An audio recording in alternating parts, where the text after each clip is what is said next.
ሰላም ጤና ይስጥልን አድማጭ ተመልካቾቻችን እንዴት ሰነበታችሁ?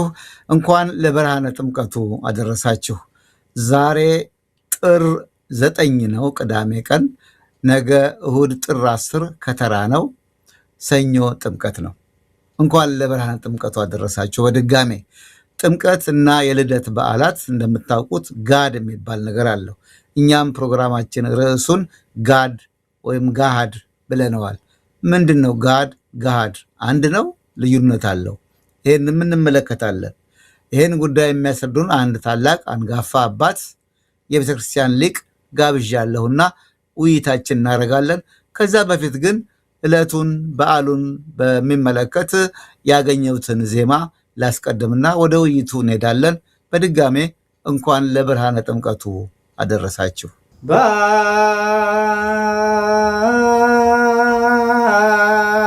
ባህርኒ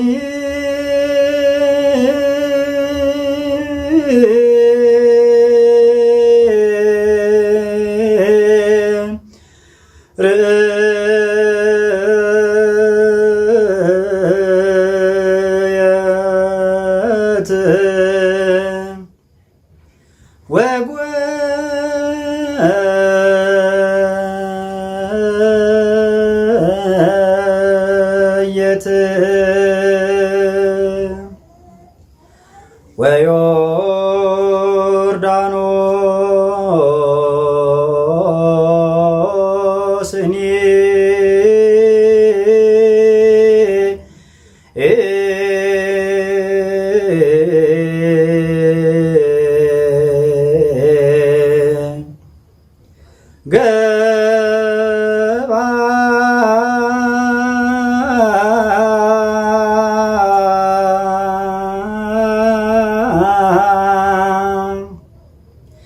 ድሬሁ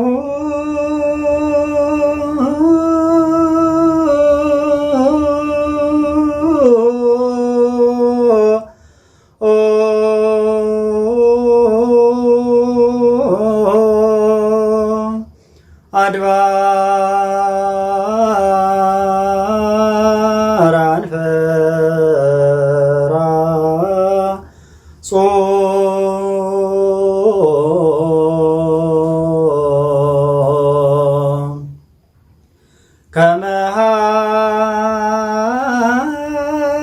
ከመሃረጊ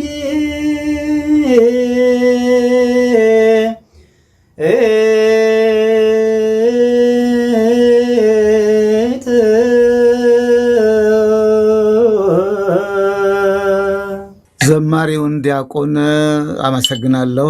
እግዚአብሔር ይስጥልን። ፈቃደ ይባላል ከበዓታ ለማርያም ከአዲስ አበባ ከኢትዮጵያ። የበዓታ ለማርያምን ቤተክርስቲያን ማሳያው እንግዳችን ዘማሪው ዲያቆኑ ከዛ መሆኑን ለማመልከትም ነው። መልካም በዓል ይሁንላችሁ። ዛሬ የምንወያየው ከዶክተር መራዊ መለሰ ጋር ነው። ዶክተር መራዊ እዚህ ለማየት ወይም ደግሞ በቪዲዮ መልካቸውን ለማምጣት አልተቻለም። በስልክ ብቻ ነው የምናወራው። ቪዲዮ ወይም ደግሞ ኢንተርኔቱ አልተባበረንም ዛሬ። መልካም እንግዲህ እኔም ብቻ ነው የምታዩት። ነገር ግን እንግዳችን በድምፅ ይገባሉ። ዶክተር መራዊ በድጋሜ እንኳን ለብርሃነ ጥምቀቱ አደረሰው። እንደው መጀመሪያ እስቲ ከዚህ ቀደም እርስዎን ያላደመጡ በትክክል የማያውቁ ሰዎች እንዲተዋወቁ መራዊ ማን ነው? ዶክተር መራዊ ማን ናቸው? በቤተክርስቲያን ዙሪያ ምን ምን አገልግሎት ሰጥተዋል? ምን ተምረዋል? ይህን በተመለከተ ጥቂት ስለ ራስዎ ይግለጡልን እስቲ። አመሰግናለሁ አቶ አዲሱ። እናንተንም እንኳን አደረሳችሁ ለብርሃነ ጥምቀቱ። አሜን። መራዊ ማለት 12 ሆነው ወደ አቴንስ ከተላኩት በብፁዕ አቡነ ቴዎፍሎስ አማካይነት ለከፍተኛ ትምህርት ወደ አቴንስ ከተላኩት የመጨረሻው ሙጣጩ ነው። የትውልድ ሀገሬ ቦታ ማለት የትውልድ ቦታ የሰሜን ወሎ መርሶ ሕይወት ቅዱስ ሚካኤል ከተባለ መርሳ ነው። እድገቴና ትምህርቴ በቤተ ክርስቲያን ትምህርት አባቴም ሆነ አያቴ እናቴ አባት የዜማ ሊቃውንት ስለነበሩ ከነሱ ከተማርኩ በኋላ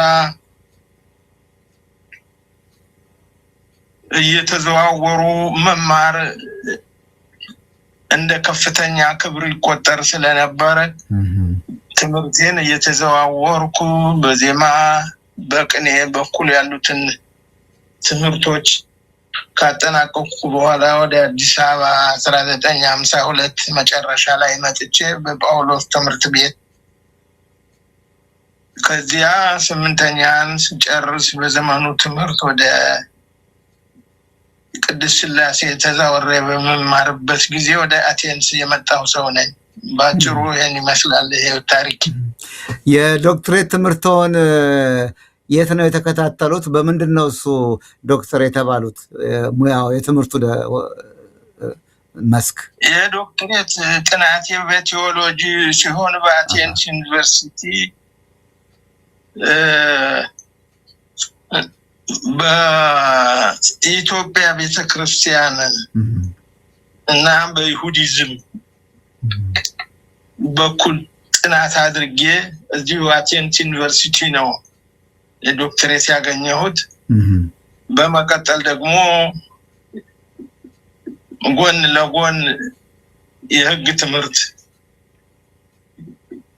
ተምሬ በጥብቅና 15 ዓመት ያህል ሰርቼ አሁንም ከዚሁ ነው የምገኘው። በጥብቅና እዛ ግሪክ አቴንስ ውስጥ ነው በጥብቅና የሰሩት ዶክተር መራዊ? አዎ 15 ዓመት። አሁንም በዛ ሙያ ይገለገሉበታል? ያገለግላሉ ወይ? አሁን ትንሽ እድሜው ስለተጫጫነ በዚህ ምክንያት አቋርጫለሁ። በቤተክርስቲያን ውስጥ ምን አገልግሎት ይሰጣሉ? ብቅ ይላሉ ቤተክርስቲያን? በቤተክርስቲያን ያው በድብትርና ሙያ አገልግሎት እሰጣለሁ። በስብከተ ወንጌል አገልግሎት አገለግላለሁ ቤተክርስቲያን። ድንቅ ነው፣ ድንቅ ነው። እድሜ ይስጥልን። እንኳን ይሄንን ለማድረግ እግዚአብሔር ያበቃዎት። እድሜም ደህና ነው። በፎቶግራፍ አይቻለሁ። ከዚህ ቀደምም አንድ ጊዜ የተያየን ይመስለኛል። ደህና ነዎት። እንደው ቅድም ገሃድ እና ጋድ እያልን ርዕሱ ላይ ያስቀምጠናል፣ ተመልካችም ያየዋል። እና ጋድ ነው ገሃድ ነው? ዶክተር መራዊ መጀመሪያ እስኪ ይሄንን ለማለትም በዚህ ርዕስ ለመናገርም የፈለግኩት ዘንድሮ ጥምቀት ገሃድ በቤተክርስቲያናችን ቋንቋ ብዙ በቤተክርስቲያን ቋንቋ ሲሆን ጋድ የሚለው አነጋገር በህዝባዊ ቋንቋ ነው።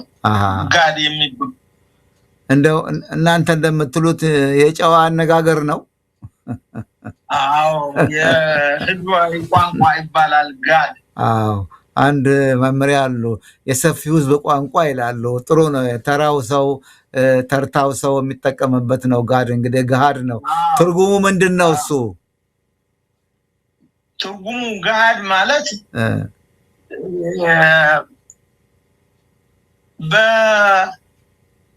በስብከተ ገና ጾም መጨረሻና በጥምቀት ላይ የሚጾሙ ሁለት በሕገ ቤተ ክርስቲያን የተደነገጉ አጽዋማት አሉ። ነገር ግን የዓርብና የረቡዕ ገሃድ ተብለው ነው የሚቆጡ ቤተክርስቲያናችን። እነዚህም ትርጉማቸው ምልዋጠ ዓርብ ወረቡዕ ማለት የዓርብና የረቡዕ ተውላጥ አጽዋማት ይባላሉ።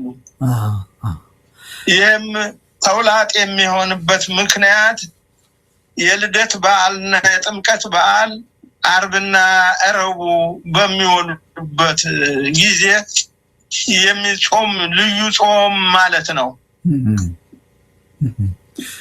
መልካም አድማጭ ተመልካቾቻችን፣ ዶክተር መራዊ መለሰ ከአቴንስ በስልክ እያዋዩን ነው።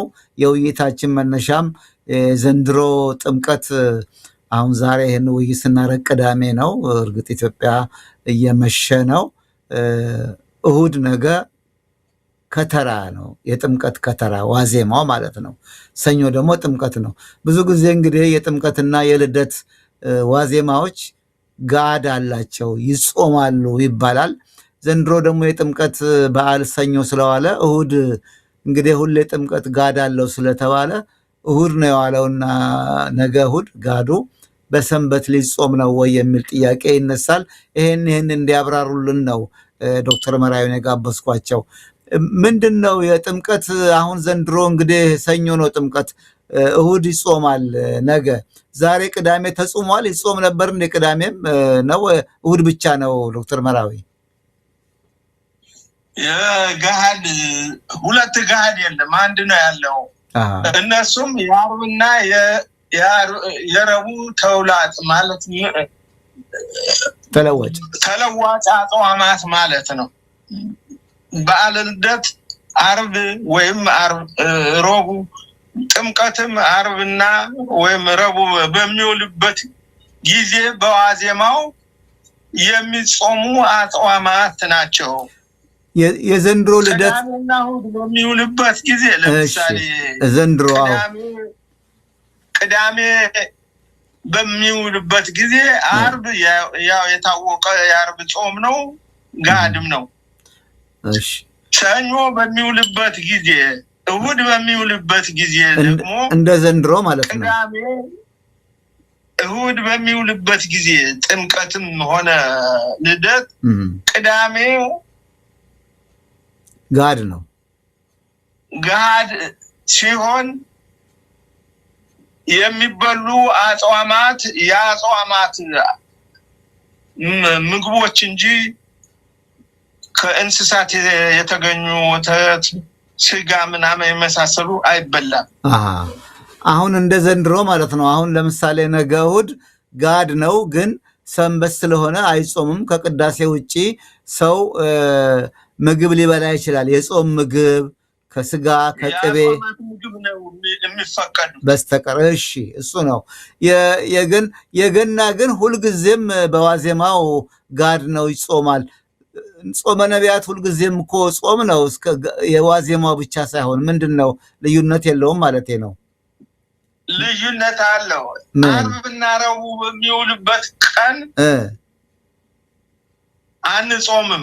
ስለዚህ ነው ምልዋተ ዓርብ ወረቡዕ የተባለ። ማክሰኞን ዘንድሮ አሁን የገና ዕለት ማክሰኞን ጾመን ረቡዕ በላን ማለት ነው።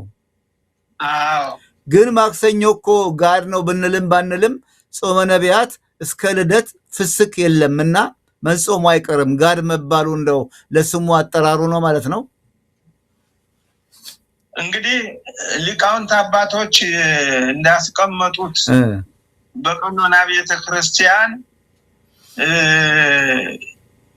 ረቡዕና ዓርብ በሚውሉበት ጊዜ ጥምቀትና ልደት እንዳይረሳ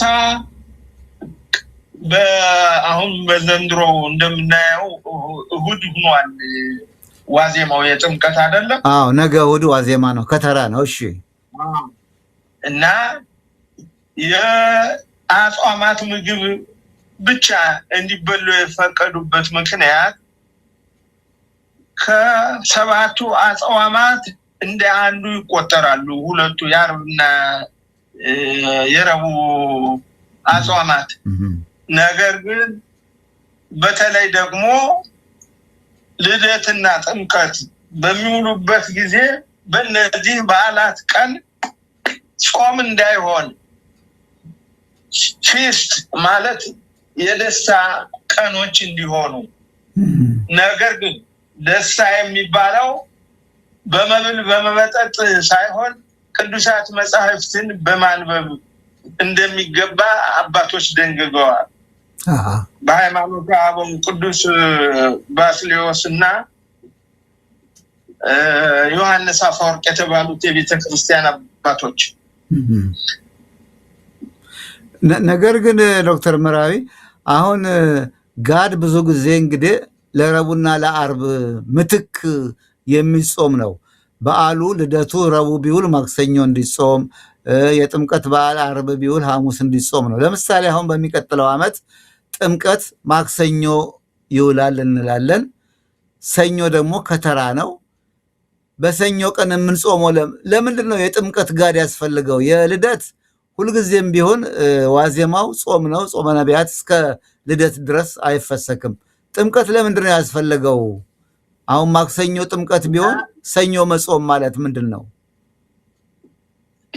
እንግዲህ ሊቃውንት አባቶች እንደሰሩት ምልዋተ ዓርብና ረቡዕ ነው ብለናል አይደለም? አዎ። አሁን ለምሳሌ ሰኞ ሲውል እሁድ ገሃድ ነው ብለናል። ገሃድ ማለት በዓሉን ቅዱሳት መጻሕፍትን በማንበብ በጾም በጸሎት የምንውልበት ዕለት ስለሆነ ይህ በዓል ዓርብ እና ረቡዕ በሚውሉበት ጊዜ ሳይሆን በሌሎቹም ዕለታት እንዲጾሙ ድንጋጌ ያሳልፈዋል። በዚህ ምክንያት ነው። መልካም አድማጭ ተመልካቾቻችን፣ ዶክተር መራዊ መለሰ ናቸው እንግዳችን። በቴክኒክ ምክንያት የኢንተርኔቱም ግንኙነት አልተባበረም እና እሳቸውን በመልክ ለማሳየት አልተቻለም።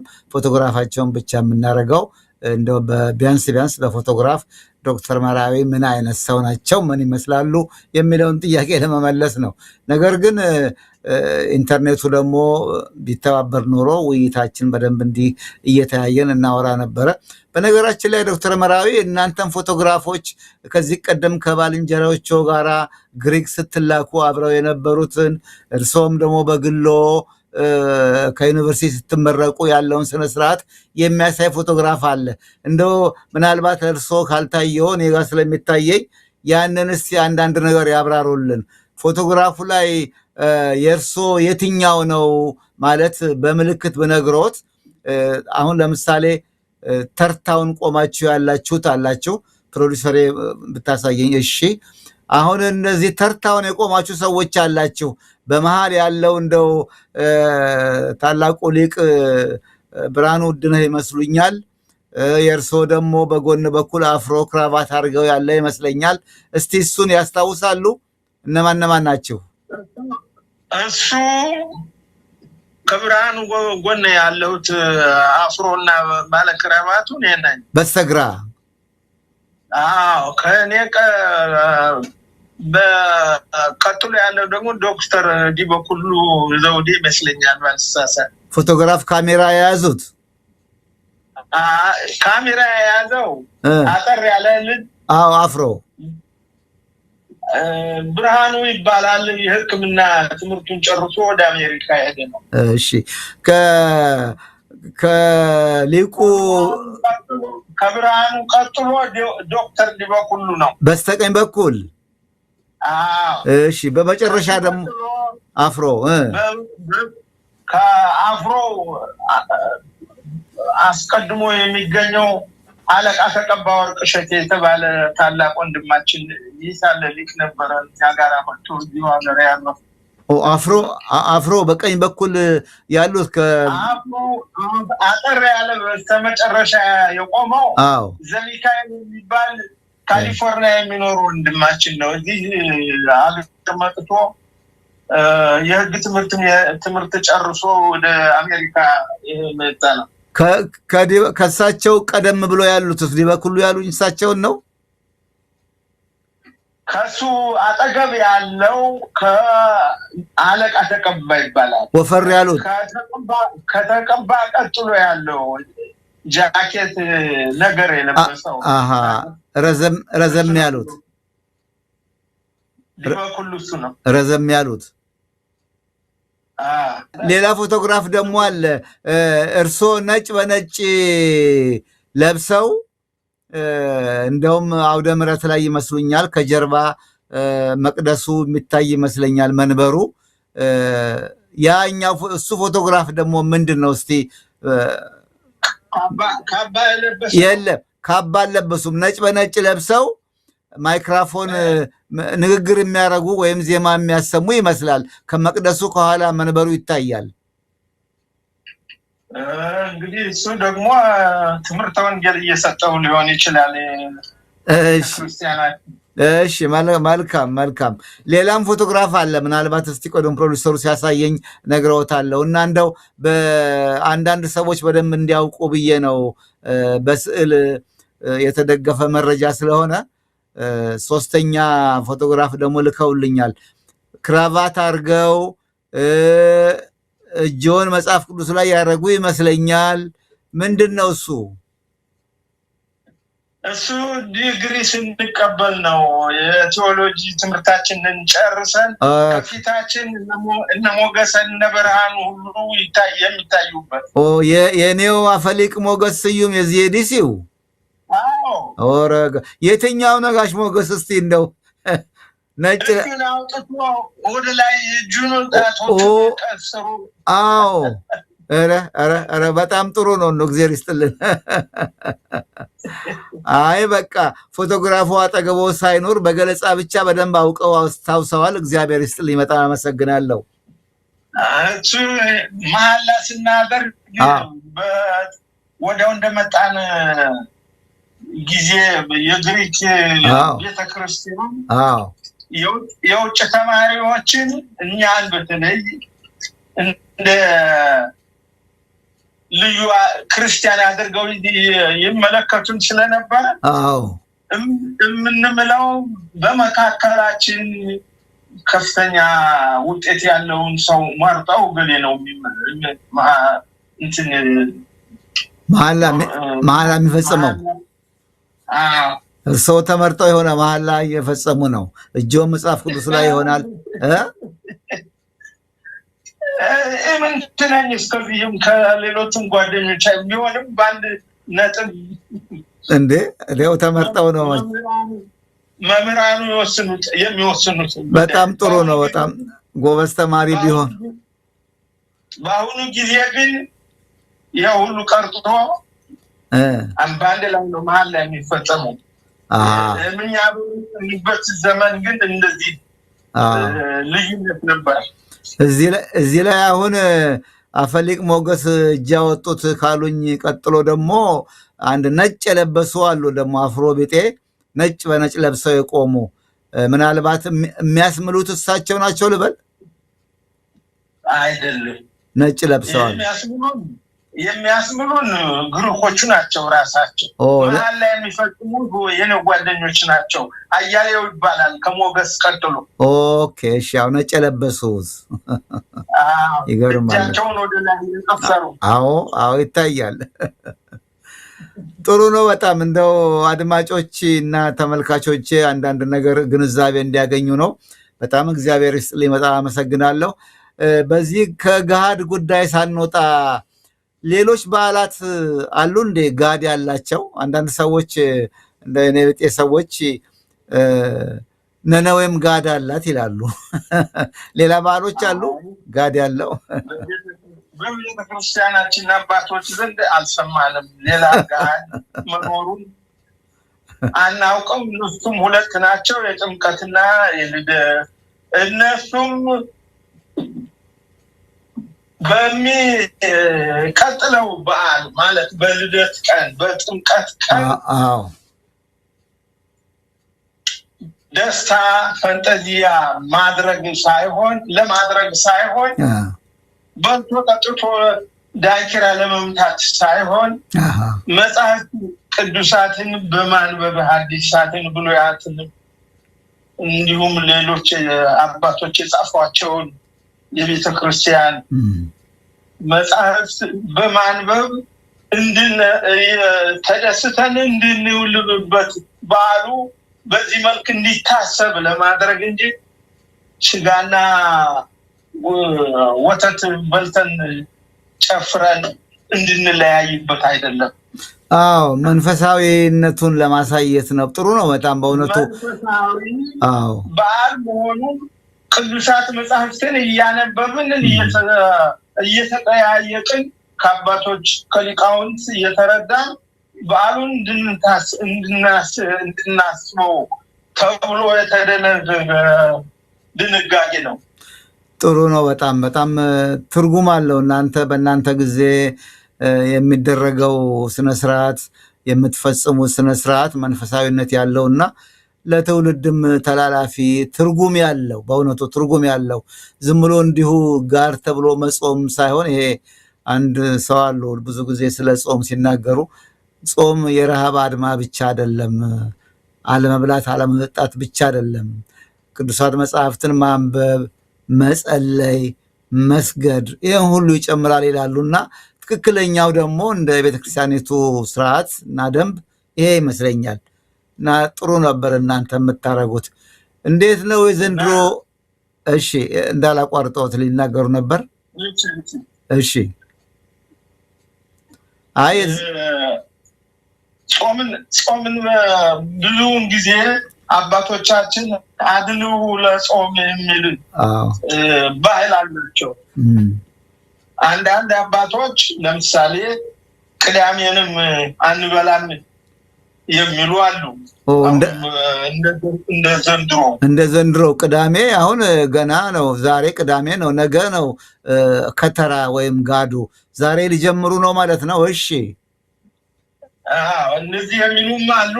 ግን በቤተ ክርስቲያኒቱ ሕግ ቀኖና ቤተ ክርስቲያን የተደነገገ አይደለም። የፈቃድ ጾም ነው። በጾም ዋጋ እናገኛለን እንጂ አናጣበትም። አዳምና ሔዋን ባለመጾማቸው ተጎዱ እንጂ አልተጠቀሙም የሚል ትርጉም ነው የሚሰጡት። ጥሩ ነው በእውነቱ። የጾመ ሰው ያተርፋል እንጂ አያጎልም፣ አይከስርም። ስለዚህ ነው ደግሞ መጾሙ በጣም ይጠቅማል እንጂ ጉዳት የለውም። ቀደም ሲል እንዳሉት አድሎ ለጾም የሚለውን እንደው በታሪክ ሰው ነግሮኝ እንደተረዳሁት ብፁዕ ቅዱስ አቡነ ተክለ ሃይማኖት ናቸው። በተለይ በዚህ በጾመ ነቢያት ጊዜ የገና ጾምን በተመለከተ መቼ ነው የሚገባው? ህዳር 13፣ 14፣ 15 እነዚህ እየተባለ በየጊዜው ያምታታ ነበር። አሁን ግን ተወሰነ እና አድሎ ለጾም ያመጡት ያን ጊዜ እሳቸው ናቸው ይባላል። እና ምናልባት ትክክል እንደሆነ አላውቅም። በእሳቸው ጊዜ ከዚያ በፊት ያለ ነው፣ በፍትሐ ነገሥቱ ተጽፏል። አይ አድሎ ለጾም ማለታቸው አድሎ ለጾም ስለተባለ በዛ መሰረት እኛም ጾምን በዚህ ቀን እንጀምር ብለው ቀኑ እንዲወሰን የተደረገበትን ለማምጣት ነው። ትክክል ናቸው። ምክንያቱም አንዱ በ13 ይጀምራል፣ ሌላው በ14፣ ሌላው በ15፣ ሌላው በ16። ይሄማ ተጾመ። ልክ ነው። እሳቸው ናቸው የወሰኑት። እንደውም እንጦጦ ኪዳነ ምሕረት አስቀድሰው ሲወጡ ብሎ ወዳጄ ባልደረባዬ ጋዜጠኛ ንጉሴ አክሊሉ አጫውቶኛል። እና እውነት ነው፣ ሰምተናል እኛም ይሄን ነገር። ጥምቀት እንዴት ነው እናንተ ጋር ዶክተር መራዊ? እንዴት ነው የምታከብሩት? እዛ አካባቢ አብያተ ክርስቲያናት መቼም ብዙ አሉ፣ ማቃቸውም አሉና እርሶስ የት ነው የሚያከብሩት? ነገ ከተራ የት ነው የሚሄዱት የሚያድሩት? ጥምቀትንስ የት ነው ታቦት አውጥቶ የሚያስገቡት? በእውነቱ ስለዚህ አጥጋቢ መልስ አልሰጥም። እሺ አይመችም። እውነት ነው። የአንድ መነኩሴ መምጣት ችግር ፈጥሮብናል። ይሄ በቤተ ክርስቲያናችን አንድነት የለንም። በአሁኑ ሰዓት የነበርንባት መጀመሪያ የተመሰረተችው ቤተ ክርስቲያናችን ምካደን አገር ኪዳነ ምሕረት አቴን ስትባል ነበረ። በመካከል ብዙ አባቶች ካለፉ በኋላ አሁን ከ10 ዓመት በፊት መሆኑ ነው። አንድ አባት መጥቶ አለያይቶናል። እንደገና ባለፈው መጋቢት ብፁዕ አቡነ ዶክተር አቡነ ጴጥሮስ እና የሀገረ ስብከቱ ሊቀ ጳጳስ መጥተው አቡነ ኤልያስ እንዲሁም አዲስ አበባ አቡነ ጢሞቴዎስ የተባሉ ጳጳሳት መጥተው ወደ ቀድሞ ቤተክርስቲያናችን እንድንመለስ ትእዛዝ ሰጥተው ሄደዋል። ነገር ግን እስካሁን ድረስ ውጤት አላገኘም። ተለያይተናል ከሁለት። በጣም በየስፍራው ነው ያለ ነው። በጣም አዝናለሁ። አላወቅኩም። እኔ እንደው ሰላም ያለ መስሎኝ። ሰላም ስል እንግዲህ አንጻራዊ ነው። ሰላም እዚህም የለም የትም የለም። ግን ሰላም አለ ስንል ቢያንስ በዓላትን አንድ ላይ እንደው ለማክበር ጥረት አለ ወይ? ምን ታረጋላችሁ ማለቴ ነው። እውነቱ የምናከብርበትን ቦታ አላጣንም ነበረ። ቤተክርስቲያን አግኝተን ነበረ። ነገር ግን አባቶች ለምን ጥላችሁ ሄዳችሁ ይህንን ቦታ ተመልሳችሁ ከዚሁ ብለው ተቆጡ። የተመለሱ አሉ፣ ያልተመለሱም አሉ። አይ መልካም፣ እዛ ውስጥ ለመግባት አይደለም የጀመርኩት። ግን እንግዲህ ወደፊት ደግሞ ሰው የሚማረበትና የሚስተካከል ነገር ካለ በሌላ ጊዜ ደውዬ እርስዎንም ሆነ ጉዳዩ የሚመለከታቸውን ሰዎች ማዋይበት ሌላ ፕሮግራም ነው ይሄ የሚሆነው። እግረ መንገድ ነው የተነሳው። ግን እንግዲህ ለዚህ ለጥምቀት በዓል ጋድም በተመለከተ ለጥምቀት ጋድ ምን ያስፈልጋል? የገናስ ምንድን ነው? ሌሎች በዓላት ጋድ አላቸው ወይ? ጋድ ወይም ጋድ ትርጉሙ ምንድን ነው? ይህን ሁሉ አስረድተውናል። በጣም አመሰግናለሁ ዶክተር መራዊ መለሰ ከአቴንስ ግሪክ። መልካም በዓል ይሁንልዎ ከነ ቤተሰቦ ከነ ወዳጅ ዘመዶቾ። እግዚአብሔር ይስጥልን። በጣም አመሰግናለሁ ስለሰጡን ትምህርት። እኔም አመሰግናለሁ። እግዚአብሔር ይስጥልን። እንደዚሁ አንዳንድ ጊዜ ብንገናኝ ክፉ አይደለም። እሺ፣ ደስ ይለኛል። እኔማ እማራለሁ። ትምህርት ለአድማጮችም ለተመልካቾችም ይሰጡልናል። እናንተን አይነት ሊቃውንት በእውነቱ እንደ አይን ብሌን ነው መታየት እና በጥንቃቄ ልንይዛችሁ የሚገባው። ግን እንግዲህ መቼም በእጅ ያዙት ወርቅ ሆነና ብዙዎቻችሁን እናውቃለን፣ ግን ተገቢ ክብር አልሰጠናችሁም። ወደፊት እንግዲህ እንዳስፈላጊነቱ እየተገናኘን እንዋያለን። ይበርቱ። እግዚአብሔር ይስጥልኝ። በድጋሜ መልካም በዓል። እንኳን ለብርሃነ ጥምቀቱ አደረሰዎት። ለሁላችንም እንኳን አብሮ አደረሰን። እግዚአብሔር ይስጥልኝ። ርዮ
ወደ